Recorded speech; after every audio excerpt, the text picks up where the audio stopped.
और खबरों की शुरुआत करेंगे जम्मू कश्मीर से आ रही बड़ी खबर के साथ। जी हां, जम्मू कश्मीर बैंक ने बर्खास्त किया है मुख्य प्रबंधक को। राज्य के हित के खिलाफ गतिविधियों में लिप्त पाया गया था जम्मू कश्मीर बैंक का मुख्य प्रबंधक, जिसको बर्खास्त किया गया है। तो इस वक्त की बड़ी खबर न्यूज़ 18 JKLH पर जम्मू कश्मीर से, जहां जम्मू कश्मीर बैंक ने मुख्य प्रबंधक को बर्खास्त किया है। राज्य के हित के खिलाफ गतिविधियों में लिप्त था मुख्य प्रबंधक। हमारे साथ इस वक्त मौजूद हैं सीनियर एडिटर तेजेन सिंह सोडी, न्यूज़ 18 JKLH। तेजेन जी, आपसे जानना चाहेंगे, बड़ी इस वक्त कार्रवाई की गई है, जम्मू कश्मीर बैंक ने एक अहम कार्रवाई की है, डिटेल्स चाहेंगे।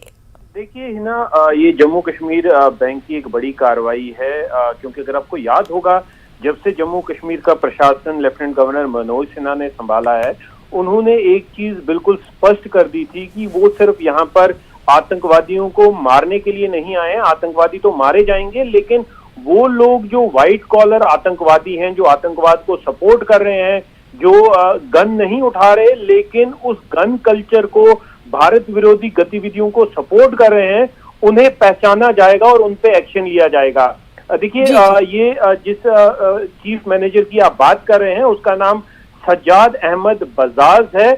ये 1990 में क्लर्क के तौर पर, कैशियर कम क्लर्क के तौर पर जम्मू कश्मीर बैंक में भर्ती हुआ था, लेकिन 2004 में इसे बैंक के इंटरनल कम्युनिकेशन का हेड बना दिया गया। जो जम्मू कश्मीर बैंक है, ये एक पब्लिक एंटिटी है जिसे जम्मू कश्मीर गवर्नमेंट जो है वो ओन करती है।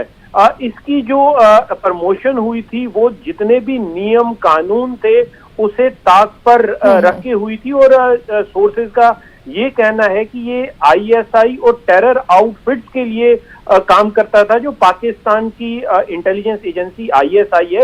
ये सज्जाद अहमद बजाज पाकिस्तानी इंटेलिजेंस एजेंसी का एक बहुत ही अहम एसेट था जम्मू कश्मीर में, और एक तरफ जम्मू कश्मीर बैंक का मुलाजिम था, दूसरी तरफ ये ग्रेटर कश्मीर नाम का एक अखबार है जो श्रीनगर से प्रकाशित होता है, उसमें भी कॉरेस्पॉन्डेंट कम कॉलमनिस्ट के तौर पे इसे वहां पर जॉब मिली हुई थी, वहां से भी ये तनख्वाह ले रहा था। इसके अगर आप राइट अप देखेंगे, जब धारा 370 हटाने से पहले भी जब जम्मू कश्मीर में पॉलिटिकल गवर्नमेंट थी, तो सज्जाद अहमद बजाज के जितने भी राइट अप थे वो कहीं ना कहीं भारत विरोधी थे, और पाकिस्तान का जो नैरेटिव था, पाकिस्तान के नैरेटिव को चलाने के लिए वो राइट अप होते थे। जैसे मैं आपको एक उदाहरण देता हूं, इसके राइट अप में हमेशा UN को ये कहा जाता था कि आप जम्मू कश्मीर में इंटरवेंशन क्यों नहीं करते। जम्मू कश्मीर में जितने भी पुलिस और आर्मी के एंटी टेरर ऑपरेशन होते थे,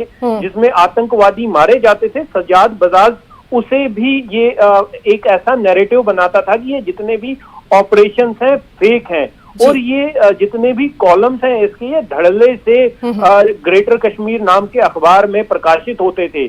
दूसरी तरफ ये अपनी जो J&K बैंक में जहां पर ये कार्यरत था, वहां से एडवर्टाइजमेंट के तौर पे जम्मू कश्मीर की बैंक की एडवर्टाइजमेंट के तौर पे करोड़ों रुपया जो है ग्रेटर कश्मीर के नाम पे, ग्रेटर कश्मीर को दिया जाता था एडवर्टाइजमेंट के नाम पे। और वो पैसा, आप देखिए, म्यूचुअल जिसे क्विड प्रो को कहते हैं कि आप हमारा मदद कीजिए, हम आपकी मदद करेंगे।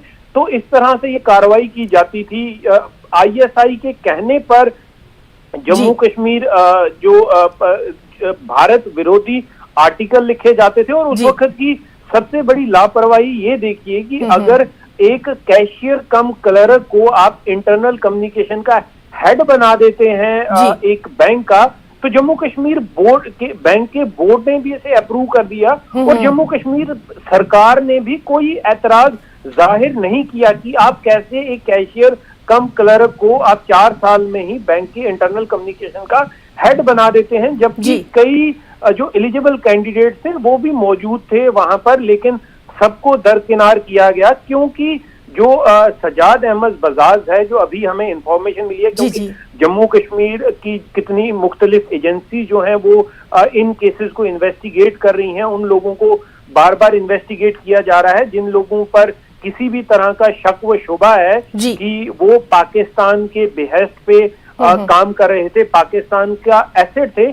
अभी जो हमारे पास जानकारी मिली है ये ISI और पाकिस्तान में जितने आतंकी संगठन है जिसमें जैश ए मोहम्मद, हिजबुल मुजाहिदीन, लश्कर ए तोयबा, उनका एक एसेट था यहाँ पर और उनके माउथ पीस के तौर पे काम किया करता था यहाँ पर जम्मू कश्मीर में जो कॉलम्स लिखा करता था। और कई पाकिस्तान हाई कमीशन से ये पैसा लेकर जम्मू कश्मीर में, स्पेशली कश्मीर में कई अखबार और कई मैगजीन्स को इसने स्पॉन्सर करवाया और वो पाकिस्तान हाई कमीशन से वो पैसा आके उन लोगों को जम्मू कश्मीर में, स्पेशली श्रीनगर में लगभग 4 के करीब अखबार और मैगजीन शुरू करवाई गई और उनका जो नैरेटिव था उन अखबारों का वो भी भारत विरोधी था।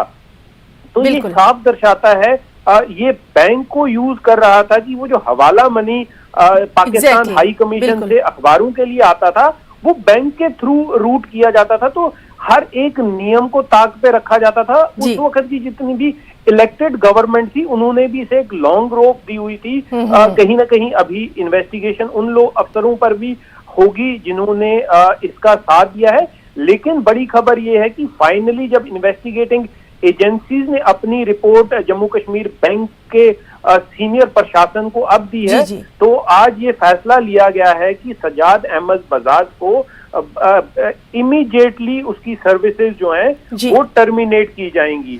देखिए हिना, मैं अभी आपसे बात कर रहा था कि कई ऐसे राइट अप हैं जहां पर वो भारत विरोधी आर्टिकल्स लिखा करता था क्योंकि वो यही एक नैरेटिव था पाकिस्तान का, जो पाकिस्तान का एक एसेट था और पाकिस्तान के कहने पे ये नैरेटिव यहाँ पर, क्योंकि उस वक्त एक ऐसा टाइम था कि ग्रेटर कश्मीर एक बहुत बड़ा अखबार था जम्मू कश्मीर का जिसे यूज करके पाकिस्तान का नैरेटिव यहाँ चलाया जाता था। ये ग्रेटर कश्मीर की शुरुआत से ही ग्रेटर कश्मीर के साथ है। हालांकि अभी कुछ नाम भी दिए गए हैं जो हमारे पास डॉसियर आया हुआ है। लेकिन अच्छा, एक और चीज हिना, मैं यहाँ पर इम्पोर्टेंट चीज ऐड करना चाहूंगा।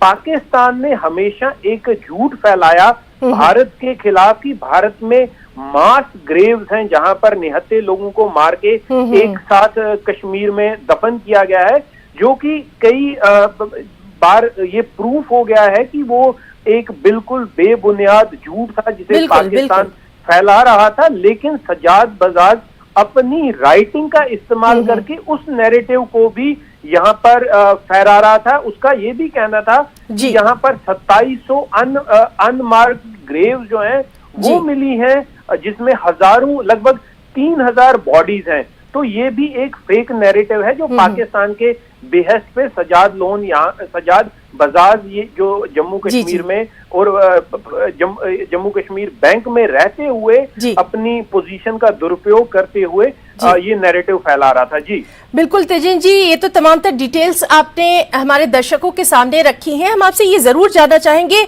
एक ऐसे वक्त में जबकि हम बात लगातार कर रहे हैं कि किस तरह से टेरर फंडिंग हो रही है, किस तरह से यूथ का जो दिमाग है, यूथ का जो ब्रेन वॉशिंग करने की कोशिश की जा रही है, एक ऐसे वक्त में इस तरह की कार्रवाई करना यकीनन बड़ी कामयाबी है और बहुत जरूरी भी है कि इस तरह के लोगों के जो चेहरे हैं वो सामने लाए जाए। देखिए हिना, इस तरह के ही जो लोग हैं वो जम्मू कश्मीर के सबसे बड़े दुश्मन है। आपने देखा अभी कुछ देर पहले जम्मू कश्मीर प्रशासन ने एक बड़ी कार्रवाई की, जो कश्मीर यूनिवर्सिटी के PRO थे उन्हें सैक कर दिया गया क्योंकि उनके भी टेरर लिंक सामने आए। अभी तक 50 से ऊपर ऐसे सरकारी मुलाजिम को सैक कर दिया गया है, उनकी नौकरी टर्मिनेट कर दी गई है। और ये जो टर्मिनेशन है कोई ये ऐसे हवा में नहीं की जाती। बिल्कुल जो हमारा कॉन्स्टिट्यूशन है उसमें एक आधार है कि आप कैसे इन लोगों को टर्मिनेट कर सकते हैं, पूरी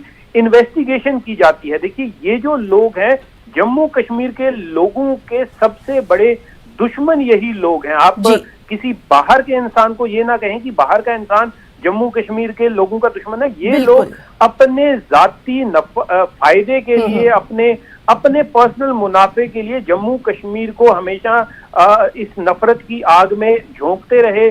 जम्मू कश्मीर के यूथ को बरगलाते रहे, जबकि अपने इन लोगों के जो बच्चे थे, अपने रिश्तेदार थे, वो अच्छी से अच्छी तालीम हासिल कर रहे थे। आप देख लीजिए सईद सलाउद्दीन जो आतंकी सरगना हिजबुल मुजाहिदीन का पाकिस्तान में बैठा है, उसने बैकडोर चैनल से अपने बच्चों के लिए सरकारी नौकरियां जम्मू कश्मीर सरकार में हासिल कर ली थी। लेकिन एलजी मनोज सिन्हा ने जब से कारभार संभाला है, उन्होंने एक चीज अपनी पहली प्रेस कॉन्फ्रेंस जब यहाँ की थी, उन्होंने एक चीज बिल्कुल स्पष्ट कर दी थी कि मेरा मकसद यहाँ पर सिर्फ आतंकवादियों को मारना नहीं है। आतंकवादियों को मारने के लिए सुरक्षा बल बिल्कुल पूरी तरह से तैनात हैं, उन्हें कार्रवाई करनी आती है। लेकिन जो मेरा मकसद है, मेरा मकसद, ये एलजी मनोज सिन्हा की बात कर रहा हूं, कि मेरा जो मकसद है कि जो पूरा एंटायर इकोसिस्टम है आतंकवाद का, जो जम्मू कश्मीर में ऐसे आतंकवादी हैं जो गन नहीं उठाते लेकिन अलग अलग तरीकों से उन गन को ग्लोरीफाई करते हैं, पाकिस्तान को ग्लोरीफाई करते हैं, पाकिस्तान का नैरेटिव यहाँ चलाते हैं, और हालांकि खाते पीते हिंदुस्तान का है लेकिन गुण गाते पाकिस्तान के हैं, जो आप जिन्हें आप कह सकते हैं क्लोजेट टेररिस्ट, जो एक छुपे हुए आतंकवादी हैं, उन्हें पहचानना, उन्हें आइडेंटिफाई करना, उन्हें रूट आउट करना। मनोज सिन्हा ने जब से कारभार संभाला, देखिए आप जम्मू कश्मीर का इतिहास देख लीजिए, पिछले 30 साल में इतनी सफाई नहीं हुई है सिस्टम की जितनी पिछले 3 सालों में आपके सामने आपको नजर आएगी। कि वो लोग जो ना सिर्फ खुलेआम लेकिन छुप छुप के भी आतंकवाद को सपोर्ट कर रहे थे, भारत विरोधी गतिविधियों में शामिल थे, उन्हें आइडेंटिफाई किया जाता है। अभी अगर आपको याद होगा, कुछ देर पहले 2 डॉक्टर्स को आइडेंटिफाई करके उन्हें सैक किया गया।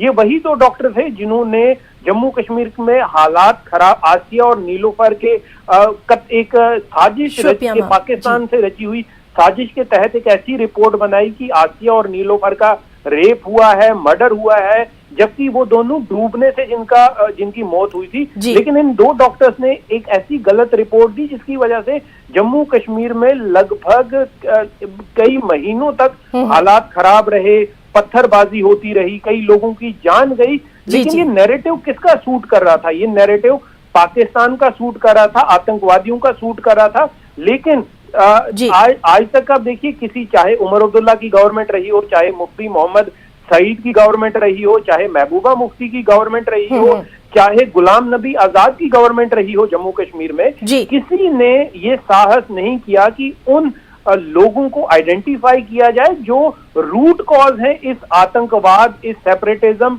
इस जम्मू कश्मीर में जो आग लगी हुई है, उसको पहचानने के लिए। लेकिन एलजी मनोज सिन्हा को ने ये स्टेप लिया। हालांकि आप देख लीजिए, आए दिन जब वो इस तरह की कोई कार्रवाई की जाती है, चाहे पीडीपी की महबूबा मुफ्ती हो, चाहे नेशनल कॉन्फ्रेंस के सीनियर लीडर हो, वो हमेशा से ही एलजी मनोज सिन्हा की तनकीद करते रहते हैं, टारगेट करते हैं। लेकिन हकीकत ये है कि इन लोगों को बर्खास्त करने के बाद वो लोग जो अभी भी छुप छुप के आतंकवाद को बढ़ावा दे रहे हैं, आतंकवाद को सपोर्ट कर रहे हैं, उन्हें भी एक मैसेज जाएगा कि देख लीजिए, आप अपना रास्ता जो है वो बदल लें, क्योंकि अगर आप उसी रास्ते पे चलते रहेंगे जो देश विरोधी है, जो भारत विरोधी है, जो जम्मू कश्मीर विरोधी है, तो आप पे भी इस तरह की कार्रवाई की जाएगी। और इससे एक उन लोगों को भी फायदा होगा जो जेन्युइन कैंडिडेट्स हैं, जो अपनी मेहनत से, अपनी काबिलियत से आगे बढ़ना चाहते हैं, उन्हें जम्मू कश्मीर प्रशासन एक मौका देगा,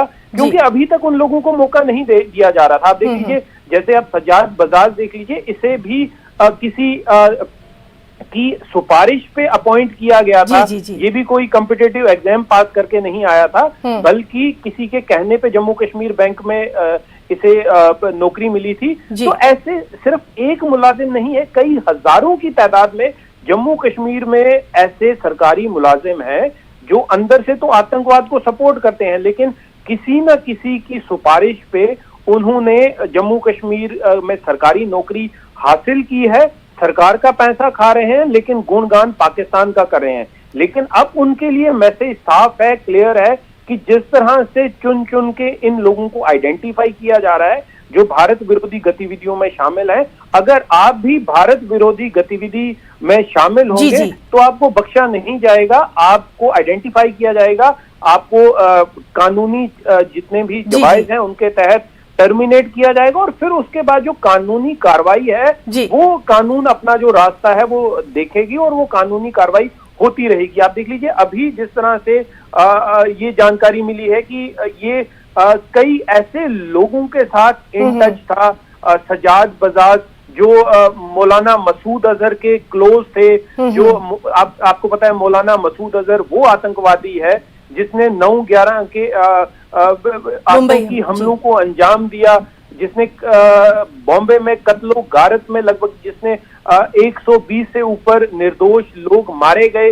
जम्मू कश्मीर में जितने आतंकी हमले हुए, पार्लियामेंट में जितने आतंकी हमले हुए, तो उनमें सब में मौलाना मसूद अजहर शामिल था और सजाद बजाज उन्हीं लोगों का एक एसेट था जम्मू कश्मीर पे, जिस पे आज फाइनली कार्रवाई की गई है। अब क्या जम्मू कश्मीर पुलिस FIR दर्ज करेगी, आगे की जो कानूनी कार्रवाई होगी वो तो वक्त बताएगा, लेकिन अभी तक जिस तरह की जो कार्रवाई की गई है वो जम्मू कश्मीर के लोग उसे सराह रहे हैं। देखिए लगातार मैं कश्मीर के लोगों से भी बात कर रहा हूँ, जम्मू के लोगों से भी बात कर रहा हूँ और वो अप्रिशिएट कर रहे हैं कि जिस तरह के स्टेप्स लिए जा रहे हैं मनोज सिन्हा के प्रशासन द्वारा कि जितने भी आतंकी सपोर्टर हैं उन्हें आइडेंटिफाई करना है, उन्हें रूट आउट करना है, तो जम्मू कश्मीर के लोग इस चीज को स्वागत कर रहे हैं। जी हिना। बिल्कुल तेजन जी, तो इन कंक्लूजन हम ये कह सकते हैं कि अगर सीमाओं पर हमारी सेना तैयार है, वही मुल्क के अंदर भी हमारी तमाम तर एजेंसियां पूरी तरह से अलर्ट है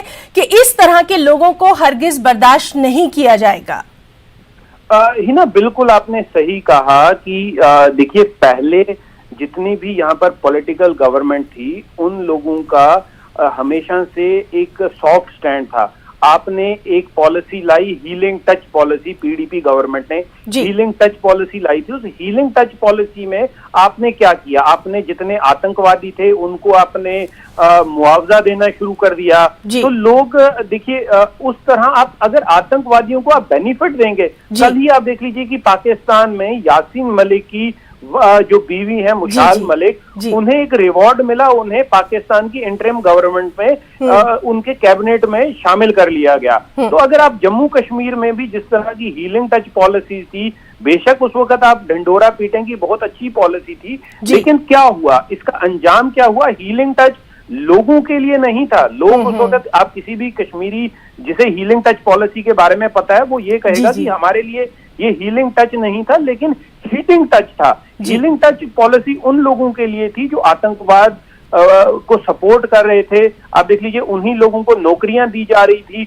अलग अलग SROs लाए जा रहे थे। आतंकवादी जो अगर कोई हथियार डाल रहा है तो उसे नौकरी दी जाएगी, उसे फाइनेंशियल बेनिफिट दिए जाएंगे। देखिए उससे क्या हो रहा था कि और लोग आतंकवाद की तरफ मोटिवेट हो रहे थे, लेकिन अभी जब कड़ी कार्रवाई की जा रही है तो जब उन लोगों को जो लोग आतंकवाद में मुलव्विस हैं उन्हें नौकरी से निकाला जा रहा है, उन्हें जेल में भरा जा रहा है, तो ये एक मैसेज उन लोगों के लिए भी जा रहा है जो ये सोच रहे थे कि कहीं आतंकवाद को ग्लोरीफाई करके हम भी जो है हम एक बड़े इंसान ना बन जाएं। देख लीजिए सजाद बजाज कितने सालों तक अपने एंटी इंडिया नैरेटिव को ना सिर्फ चलाता रहा लेकिन एक लग्जरियस लाइफ भी जीता रहा। तो वो एक मिसाल बन रहे थे ऐसे लोग बाकी लोगों के लिए कि आप देखिए भारत विरोधी गतिविधियां तो आप करते रहिए लेकिन आपको जो वक्त की सरकार है वो बेनिफिट देगी। लेकिन अब ऐसा नहीं है, अब लोगों को एक मैसेज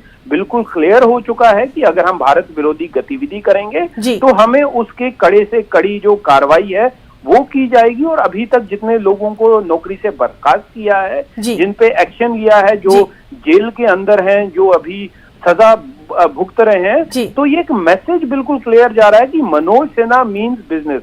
मनोज सिन्हा के 3 साल में आप देख लीजिए उन्होंने कोई भी कहीं पर किसी भी आतंकवादी के लिए नरमी नहीं दिखाई है और यही एक मैसेज जा रहा है। और यही एक वजह है कि आप देख रहे हैं कि कश्मीर में जो पत्थरबाजी की घटना है बिल्कुल जीरो हो चुकी हैं। यही एक वजह है कि लगभग 1 करोड़ से ऊपर जो है वो फॉरेन टूरिस्ट कश्मीर आ रहे हैं। यही वजह है कि आतंकवादी गतिविधियां जो है होती थी कश्मीर में, आए दिन आप देखते थे ग्रेनेड ब्लास्ट होता था, सिविलियंस को मारा जाता था, लोगों पे हमले होते थे, वो उनका जो ग्राफ है बिल्कुल नीचे आया है। तो ये कहीं ना कहीं दर्शाता है कि जो एक आपकी पॉलिसी है वो जो है ग्राउंड पे असर दिखा रही है। जी बिल्कुल तेजेन जी, बहुत बहुत शुक्रिया आपका अदा करना चाहेंगे बेहद अहम जानकारी दर्शकों तक पहुंचाने के लिए। तो हमारे साथ मौजूद थे तेजेन सिंह सोडी, सीनियर एडिटर न्यूज 18 JKLH, जो कि इस बेहद अहम मामले पर तमाम तर डिटेल्स दे रहे थे। एक छोटा सा ब्रेक लेना चाहेंगे।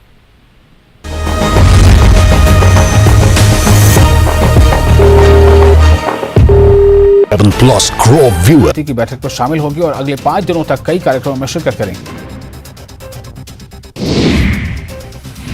भोपाल में आज राज्य विधिक सम्मेलन का आयोजन किया गया, जिसमें प्रदेश भर के वकील शामिल हो रहे हैं। एडवोकेट प्रोटेक्शन एक्ट समेत कई मुद्दों पर इसमें चर्चा होगी। शिकंजे में इंदौर इंजीनियर हत्याकांड के आरोपी का पुलिस ने जुलूस निकाला।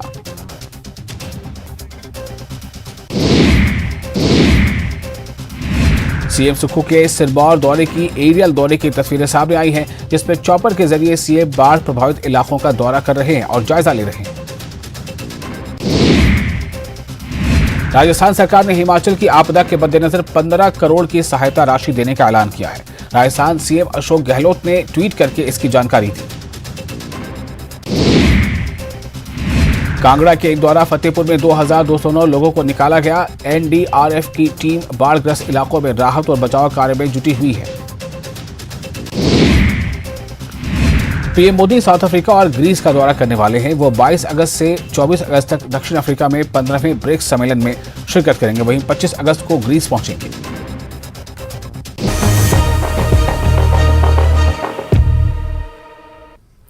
हिमाचल प्रदेश में भारी बारिश के चलते हाहाकार है। सैकड़ों लोगों के घर तबाह बर्बाद हो गए हैं। सरकारी संपत्ति को भी बेहद नुकसान पहुंचा है। इस बीच राज्य की आपदा के बाद बचाव कार्यों को लेकर पीएम नरेंद्र मोदी ने हाई लेवल मीटिंग की है।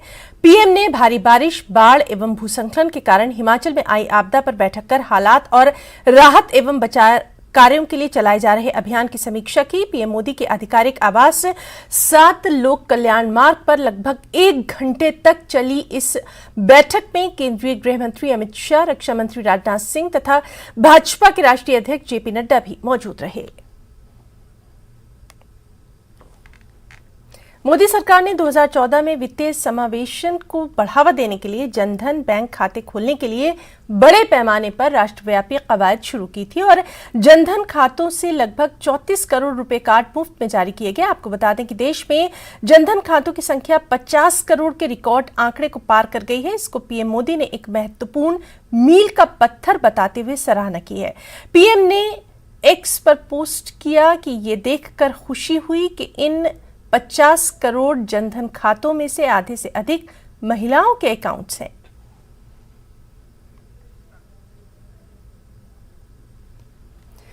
केंद्रीय गृह मंत्री अमित शाह मध्य प्रदेश सरकार का रिपोर्ट कार्ड जारी करेंगे और इसके बाद नागरिक उड्डयन मंत्री ज्योतिरादित्य सिंधिया के क्षेत्र ग्वालियर में बीजेपी की कार्यसमिति की बैठक की अध्यक्षता करेंगे। पार्टी के एक पदाधिकारी ने इन तमाम बातों की जानकारी दी है।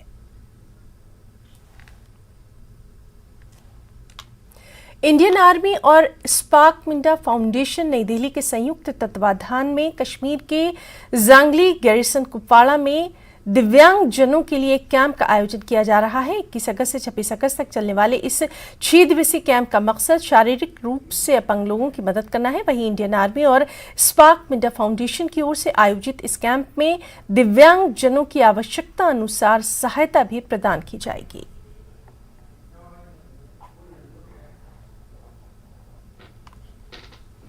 हिमाचल दौरे पर बीजेपी के राष्ट्रीय अध्यक्ष जेपी नड्डा कल आने वाले हैं। उनके दौरे को लेकर हिमाचल बीजेपी अध्यक्ष डॉक्टर राजीव बिंदल ने तमाम जानकारी दी और कहा कि नड्डा सबसे पहले सिरमौर के पावंटा साहिब विधानसभा क्षेत्र में नुकसान का जायजा लेंगे और प्रभावित परिवारों से मुलाकात करेंगे। इसके बाद उनका शिमला में नुकसान को लेकर अधिकारियों के साथ उच्च स्तरीय बैठक का कार्यक्रम है। वो प्रदेश में पिछले 72 घंटों में हुए बारिश से नुकसान का जायजा लेंगे। इस दौरान केंद्रीय मंत्री अनुराग ठाकुर, नेता प्रतिपक्ष जयराम ठाकुर, अध्यक्ष डॉक्टर राजीव बिंदल और सांसद सुरेश कश्यप भी मौजूद रहेंगे।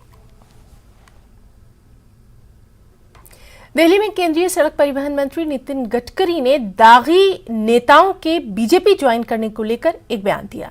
उन्होंने कहा कि राजनीतिक मजबूरियों, सीमाओं और विरोधाभास का खेल है। अभी से नहीं, बहुत शुरुआत से लोग एक पार्टी से दूसरी पार्टी में आते जाते रहते हैं। साथ ही उन्होंने कहा कि लोकतंत्र में हमेशा से ही संख्या बल प्रधान रहा है, इसलिए चुनाव में जीतने की राजनीति बहुत जरूरी है। जो जीतता है वही सिकंदर होता है। तो कभी ना कभी गठबंधन करना पड़ता है, अपनी ताकत बढ़ाने के लिए समझौते करने पड़ते हैं। हम भी अपने गठबंधन की ताकत बढ़ाना चाहते हैं, ये सब चलता रहता है।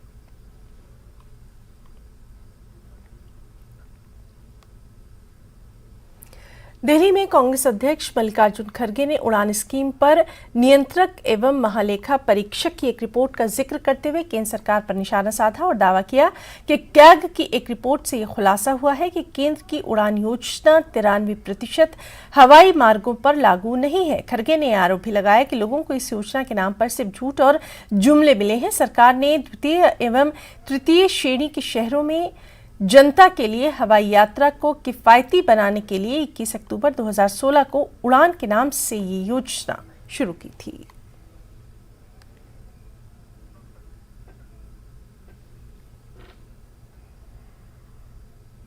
तो खबरों में फिलहाल इतना ही। हमारी पूरी टीम को दें इजाजत। नमस्कार।